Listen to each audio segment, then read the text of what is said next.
asin. Tapos lagyan natin tong karne.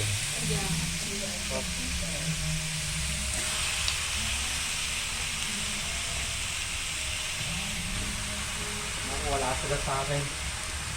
Ay, nakin, tinidor lang yun. Ayan. Tinidor lang. Ayan, mamaya sakay natin pag nagbantika na itong natin yung karne ng baboy. Ano? Kuluan natin na itong lumabas na kanyang sariling mantika. At yan kanina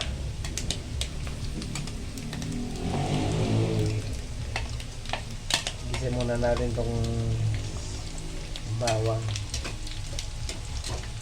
para lumabas ang kanyang aroma. Aray! Papa! Ba yan?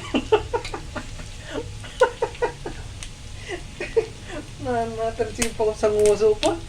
Walang jamon. Lalabasin na natin itong kanyang aroma. Delikado ito ng cellphone ko kasi baka maubusan tayo ng space. Reklamo na itong cellphone ko. Sana umabot. Kaya sana pag napanood nyo ito dapat isang katutak na like and share dyan Ito yung adobo ngayon nakita lang, napanood lang natin, nakalimutan ko nga lang yung napanood ko nito, nagluto nitong adobo na ganito na pinaano niya muna, mukhang masarap to, asin muna kanyang ginawa, asin, tapos yun, pinapagmantika niya na.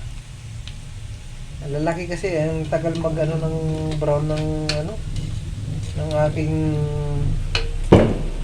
tawag dito, bawang.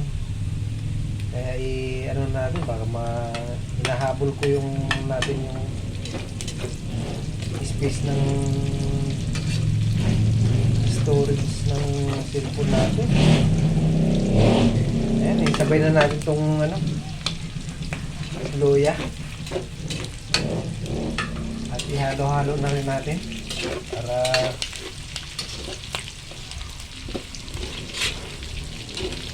lumabas ang kumapit na yung aroma ng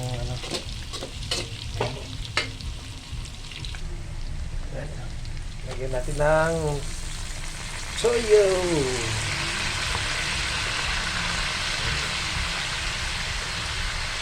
Para manuot yung lasa talaga. Suka. Wow, ang sarap ng suka natin kasi maraming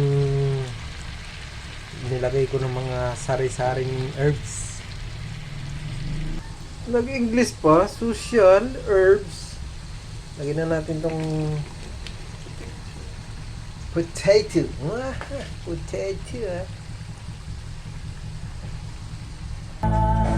At yan na nga mga idol. Ito yung hinihintay natin tigiman. Apa natin to. At nilagyan ko to ng kasi tinitipid ko ang aking stories, baka hindi umabot sa dulo ng aking video. Ayan. Nilagyan natin ng paminta yan. Nagdagdag tayo ng tubig.